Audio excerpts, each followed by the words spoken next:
Hello students, good morning to all of you. Well student, चलिए start करते हैं अपना ट्रांसफॉर्मेशन का नेक्स्ट टॉपिक, जिसके बारे में हमने पहले भी पढ़ा है, जिसका नाम है interchange of simple and compound sentence. Students, आपको सिंपल सेंटेंस, कंपाउंड सेंटेंस और कॉम्प्लेक्स सेंटेंस, तीन तरह के सेंटेंस के बारे में पहले भी पढ़ाया जा चुका है।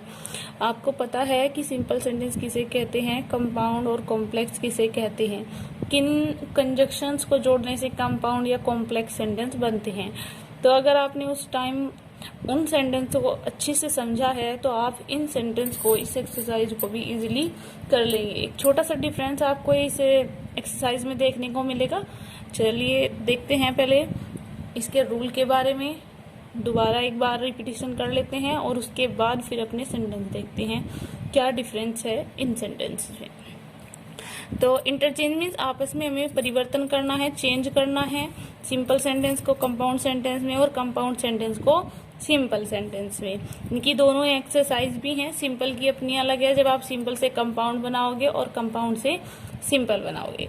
तो पहले देख लेते हैं सिंपल सेंटेंस किसे कहते हैं। सिंपल सेंटेंस ऐसे सेंटेंस जिनमें एक वन फाइनाइट वर्ब यानी कि एक निश्चित मेन वर्ब होती है, उन्हें हम सिंपल सेंटेंस कहते हैं। सिंपल सेंटेंस की एक छोटी सी डेफिनेशन ये है, वन फाइनाइट वर्ब जिनमें एक मेन वर्ब हो और अगर कोई अदर वर्ब आती है तो हम या तो उसे इन्फिनिटिव बना देते हैं, जिरंड बना देते हैं, या उसमें आईएनजी लगाकर उसे पार्टिसिपल बना देते हैं। चलिए देखते हैं कंपाउंड सेंटेंस क्या होते हैं, क्योंकि इन दोनों का आपस में इंटरचेंज करना है तो इनकी डेफिनेशन समझना जरूरी है। कंपाउंड सेंटेंस ऐसे सेंटेंस होते हैं जिनमें एक प्रिंसिपल क्लॉज होती है।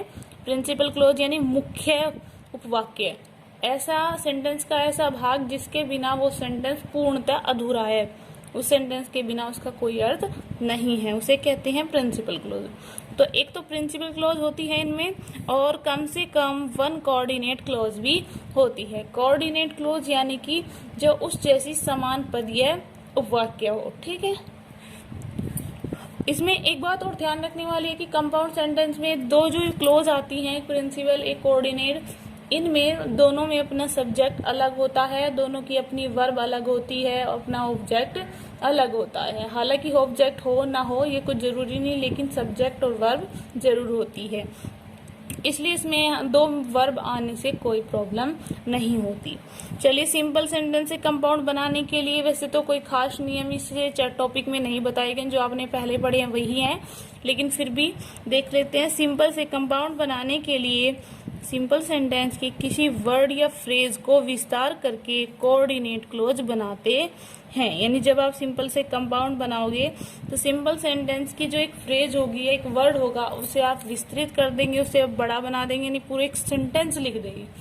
इसमें आपको छोटा मिलेगा, आपको उसमें पूरा एक बड़ा सेंटेंस बनाना है, अपनी सब्जेक्ट वर्ब ऑब्जेक्ट ऐसे, और फिर उसे तथा भाव के अनुसार उसमें कंजक्शन लगाते हैं। कौन सा कंजक्शन लगेगा? कोऑर्डिनेट कंजक्शन, ठीक है। दोनों सेंटेंस का अपना अलग अलग विस्तार कीजिए, दोनों में अपना अलग सब्जेक्ट वर्ब करिए और बीच में कंजक्शन जोड़ दीजिए, तो इस तरीके से सिंपल सेंटेंस को कंपाउंड बना सकते हैं। अब देखते हैं कोऑर्डिनेट कंजक्शन कौन कौन से होते हैं। कोऑर्डिनेट कंजक्शन आपने पहले भी पढ़े हैं, जैसे एंड। कोऑर्डिनेट कंजक्शन का मतलब ऐसे वर्ड्स जो कंजक्शन हैं, यानी दो सेंटेंस को या दो वाक्यों को जोड़ते हैं और वे कंपाउंड सेंटेंस में यूज किए जाते हैं। उनमें पहले है and, so, but, yet, still, otherwise, for, not only के साथ but also, as well as, और, ईदर के साथ और नीदर के साथ नोर। इस तरह के वर्ड्स आपको सिंपल टू कंपाउंड में लगाने हैं। चलिए एक बार एग्जाम्पल देखते हैं। हमारा एग्जाम्पल है in spite of working hard he failed. ये एक सिंपल सेंटेंस है क्योंकि इसमें आईएनजी भी लगा हुआ है, इन स्पाइट प्रीपोजिशन भी आई है। तो आप इसे कैसे बनाएंगे? इन्होंने कहा है कठिन परिश्रम करने के बावजूद वह फेल हो गया। इसे हमें कंपाउंड बनाना है और इसमें एक कंजक्शन भी हमें लगाना है। तो सेंटेंस होगा, हम सोच लेते हैं पहले एक बार हिंदी के अकॉर्डिंग, तो सेंटेंस हो जाएगा उसने कठिन परिश्रम किया। इसमें है कठिन परिश्रम करने के बावजूद। अब हमें इसे एक पूरा सेंटेंस बनाना है। ही वर्कड हार्ड, उसने कठिन परिश्रम किया, yet he failed. In spite वाले आप येट या बट से बना सकते हैं, ये स्टिल भी लगा सकते हैं। Yet he failed. उसने कठिन परिश्रम किया फिर भी वह फेल हो गया। यू मस्ट वर्क टू पास, तुम्हें पास होने के लिए कार्य करना चाहिए। तो हम इसे कैसे बनाएंगे? यू मस्ट वर्क, तुम्हें कठिन कार्य करना चाहिए, तुम्हें कार्य करना चाहिए।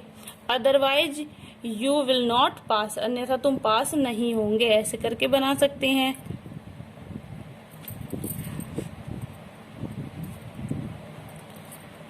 Not pass.